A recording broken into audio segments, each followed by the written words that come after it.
We called it yesterday that Trump was gonna punt. He was going to kick the can down the road just a little bit because he's done all these wheeling and dealing and fire on the trades on everything. We're going to go into some of the tariffs, what he's done, as far as what's happening specifically with Canada and Mexico, because I got to get those boys in line. We're going to look at the Wall Street Journal and how they're struggling with the economics. That's right. I promised you guys we'd come back to the GDP and show that Trump is killing it. There are some things that, a little dicey. We're going to look at that. Everything else is looking really good. Again, things are solid. We're solid. We just got to hang in there for another 6 to 9 months. And finally, we're going to look at the WNBA because, they threw a player out for laughing. So we're going to laugh at them. All right. So Trump announces a new tariff rates for dozens of countries before the August 1st deadline. Called this yesterday who was going to punt. I think Trump is beginning to wear out this strategy. The reciprocal tariffs are announced in a July 31st executive order that will go into effect in 7 days on August 7th. Action comes just hours before the August 1st deadline for U.S. trading partners to reach a trade agreement. The rates laid out in the executive order range from 10% to high as 41%, depending on whether the nation has reached an agreement with the U.S. and the nature of that agreement. Some of the hardest hit countries are Syria with a 41%, Laos with a 40%, and Switzerland with a 39%. Something to note about this that this article did not cover. The 10% are those that essentially have an agreement and that we have some sort of deal with. So those are a misnomer. The 15% is the universal rate if there is a trade imbalance. And then it ratchets up depending on how bad the imbalance is. This strategy where Trump keeps getting right up to the buzzer and then kicks the can down the road, I think he knows it. He's a very smart man. He's done this many, many times, that people are catching on to his strategy, and he may have to crack down on a few countries to basically show, yeah, he's serious. And he kind of did that with Swiss, Syria, and Laos, but those don't really matter. Switzerland only makes up 1.6% of our trade. Guess what we get from them? Can you guess? Watches, chocolate, and a bit of pharma. Pharma one, yeah, that's kind of a big deal. But the chocolate, come on, you could do without your Swiss chocolate. You can lose a few pounds. And watches, only the rich people care. Come on. And then Laos, do we really need to say Laos and Syria? In Syria, we don't want to trade with them anyway, with who's in charge. I'm not even going to get into that. So I think this is more of a saber rattling where Trump's like, remember guys, I'm still top dog, and reminding all the other countries that he can easily come down on them. But he did hike tariffs to Canada to 35%. Whoa. Yeah. DJT has followed through with his threat to raise tariffs on Canada from 25 to 35% starting today, with the White House saying the country has failed to stop the flow of fentanyl and other drugs into the U.S. through their shared border. Products on the U.S. Medico, USMCA, U.S.-Mexico-Canada agreement continue to be exempt from the tariffs. The White House says products are transshipped to evade the 35% tariff and will be subject to a 40% rate. Canada is also subject to sectoral tariffs, including 50% levies on aluminum, steel, and copper. So again, just basically protecting our industries and telling Canada F off. Canada has failed to cooperate in curbing the ongoing flood of fentanyl and other illicit drugs, and has retaliated against the U.S. for the president's actions to address this unusual and extraordinary threat to the United States, the White House said in a statement July 31st. To note on this, the cartels are not dumb. Everybody likes to think the Democrats are dumb, and sure, they're absolutely loony, at least their followers are. But the point is that to underestimate your opponent is to your own folly. The cartels aren't dumb. The border, like when we have like 9 people try to cross the border last month, the cartels aren't dumb.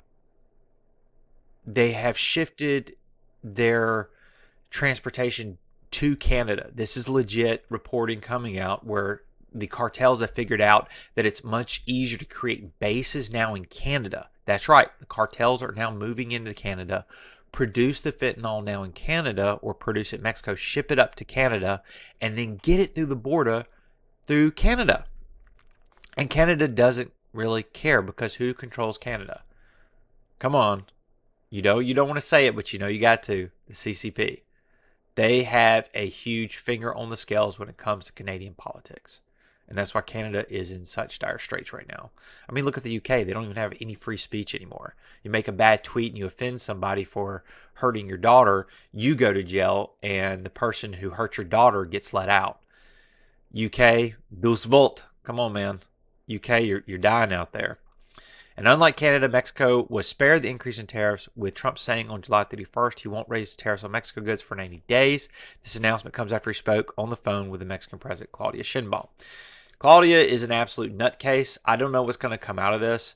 She has openly stated she is encouraging her citizens in the United States to continue to do remittances from the U.S. to Mexico. We're a huge chunk of the South American economy where we basically generate income. The illegals take it and they send it back over the border to their families and their countrymen.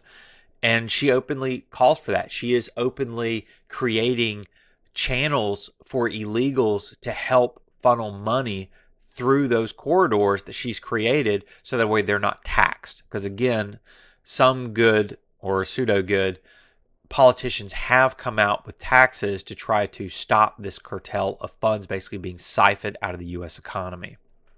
We'll see how that goes. Right now, something to note, Mexico makes about 16% of our trade globally, so they're a huge trading partner. A lot of that, you can probably guess, is car parts. It's cars themselves, computers, generally assembly of computers and that sort of thing. So assembly of electronic devices and whatnot, low-level stuff. We, of course, send a lot of food over to Mexico. With Canada, 14%, that is huge. But the problem Canada has, and I think that's why Trump is cracking down more on Canada than Mexico, is that the goods that we get from Canada, we can easily replace. A lot of it is like lumber and petroleum products. We could be our own world's largest petroleum producer and consumer. We don't need Canada for that. So if we cut out petroleum from Canada and open up our own natural resources for forestry, we don't need Canada. Canada needs us, and Trump knows that. But it will take time to ramp up those faculties internally, and that will be happening. And I'm going to point that out here shortly why I know it's going to be happening right now. Wall Street Journal struggles with economics. Yes, they did. You wouldn't expect an economics publication to basically say this is the weirdest GDP report ever. It's weird because they shove their head in the sand, and we're going to break it down for them because, come on, they're remedial. They've sniffed the woke coloring rainbow, and they need a little help with their math now. The weirdest G report ever. Economy grows 3%, but mainly because imports collapse. Alas, investment fell too. Did it, though? Did it? All right, so let's not get bored down with this, but let's look at some of the key points. Net exports minus imports, added a remarkable 5% for GDP as imports fell to 30%. Well, yeah. We're tariffing everything. Everybody's using up their inventories and draining their coffers on their inventory so they don't have to import right now until they see where the tariffs land. That's to be expected. So yeah, this kind of artificially inflate things a little bit because I'm sure everybody can feel how I feel that does it really feel like 3%? I mean, we just pointed out the other day that job openings have not really opened up. Job losses have not gone anything. Labor participation have eked up just a little bit. So things are kind of steady. But this 3% number, that's not feeling real, is it? No, because 3% is banging. But as imports are still crucial to U.S. economic well-being because consumers buy them, businesses use them as inputs for what they produce. Duh. But again, we're still showing strong growth. Why is that? Private domestic investment fell 15% in the second quarter after a surge in the first. Duh! Everybody's been waiting to do investments from Biden.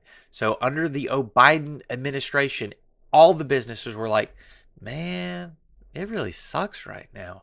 The moment Trump got the green flag, those investments pour in. So if you have investments at 50 billion, you go up to 100 billion, and then you drop down to 70. Yeah, or in this case, what was it, 85? We dropped down to 85. Yeah, that's a drop. But compared to the prior years, it's still a huge improvement. Everybody had a lot of pent-up demand for investment until Biden got kicked out, And then the moment Trump comes in, it's banners waving. We're just now settling back into a more realistic level. And they know this, but again, this woke journalist is smoking too much rainbow, and he doesn't want to see the writing on the wall that it's still as a whole up. So this is actually very good news. Businesses rapidly drew down their inventories. They're worried about tariffs, so they're drawing down their inventories and they're spending what they've got without reinvesting in new inventories till they know what the tariff shakeup.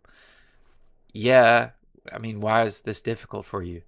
Contributing 1% to GDP. This is the consumers, decent if hardly bullish. Again, things are holding steady. Pointed that out the other day. And then key measure of demand, final sales to private domestic rose 1.2%. No, when you're dealing with billions and trillions of dollars, a 1.2% increase is really good. Really good. So they're trying really hard at the Wall Street Journal to make this seem out that things are more dicey than they really are. They're not. We're holding steady. Are there some indicators in the market that are not looking as good as they should be? For sure. Let's do a bit better job. As I promised you guys the other day, we're going to break out the GDP and really see what's happening under the hood. So let's see what's actually happening. This is the big one. Agricultural is down 4%. Again, you're chasing off the illegals, the illegal slave labor, and you're going to see this drop for a bit. This will start coming back as we start hiring Americans to go back into the workforce in ag. This is to be expected. Again, point this out in context. This is only 187 billion. It's still a lot, but as you can see, a lot of the stuff that's growing, much more significant. For example, construction. These are year over year numbers. So this is comparing the Biden regime with the Trump regime. This is a dollars for dollars comparison. Construction is up 1%. Again, when you're looking at numbers that are 872 billion and they go up 1%, that's a lot of dimp. Manufacturing is up 3%, 2.3 trillion year over year. Manufacturing is up 3%, guys. Hello? Mining. Now, this one is a little bit of a misnomer. It's down 2%. And you're like, whoa, yes, it's down 2%. But you got to remember where we were at. It's much easier to ramp up manufacturing than it is to pull up a mining operation. You got to remember, Biden cut down all mining permits and wouldn't issue any new mining permits for 4 years.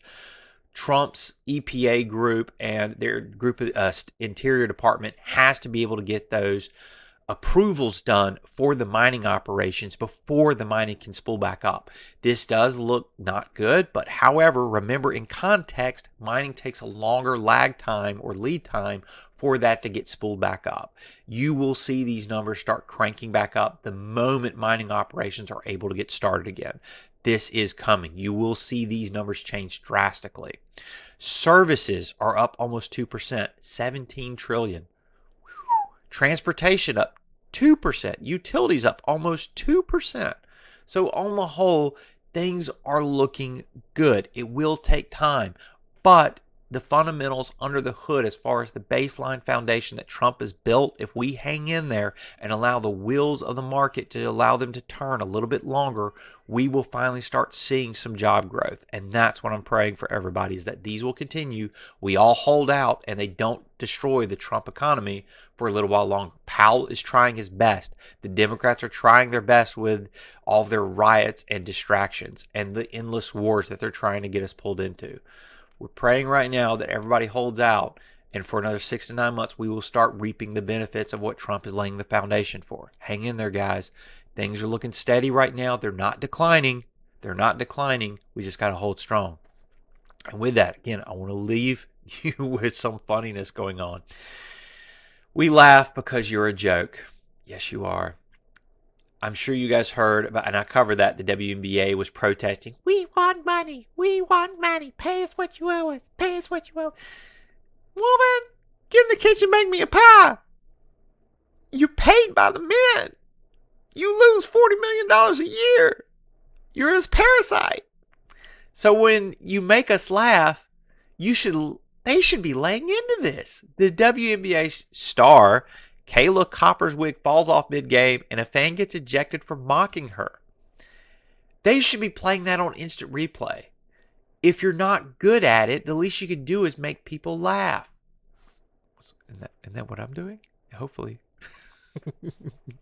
But the point is that you've got to play into what you're doing. A lot of people have pointed this out. There was it the XFL where they made like the NFL like more brutal, and then there was like a women's NFL where they made them wear like it was like skimpy bikinis or something. This was like in the 90s before all the woke stuff happened. And some of those got some decent ratings. People wanted to see the blood. And if people are willing to sign up and let them do it, I don't like it. But if you're going to do that, like I love UFC, but at least God, I remember the UFC. Anyway, back in the old days with the UFC, woo. And a fan gets ejected from. If you're going to not be good at something, the least you can do is find your niche. And this woman's niche needs to either be wearing skimpy stuff, which, let's be honest, we don't really want to see a lot of them. They ain't very hot. And then on the other side of it is, you're going to make them laugh. So play into this. And to that point, WNBA forced to stop a game after lime green, am I allowed to say that word? Thrown on the court. I don't think YouTube likes that word. I'm going to say it anyway. Lime green dildo was thrown out on the court. Yes, I blurred it as best I could while still preserving the essential features. Yes, and you can kind of see the coloration in the shadow. Yes. Again, they should be playing that up on the Jumbotron. This should be on the highlight reel of the night because this is what they got going for them. They should be leaning into this. If you're going to see this happen, like after a huge blowout or something, they should be selling these things as you go into the court to throw out there. Player gets hit in the side of the head. Don't. Like, come on. You would watch that. You're laughing right now at it because you're imagining some player get hit in the side of the head with one. Come on. It would help Caitlin Clark out, right? Because somebody fouls her, then all of a sudden somebody throws a bunch of green dildos at the player that fouled her for being, attacking her for being white. You would totally do that. You would. Come on. All right, guys. That's all I got for you. Carry on. Mally out.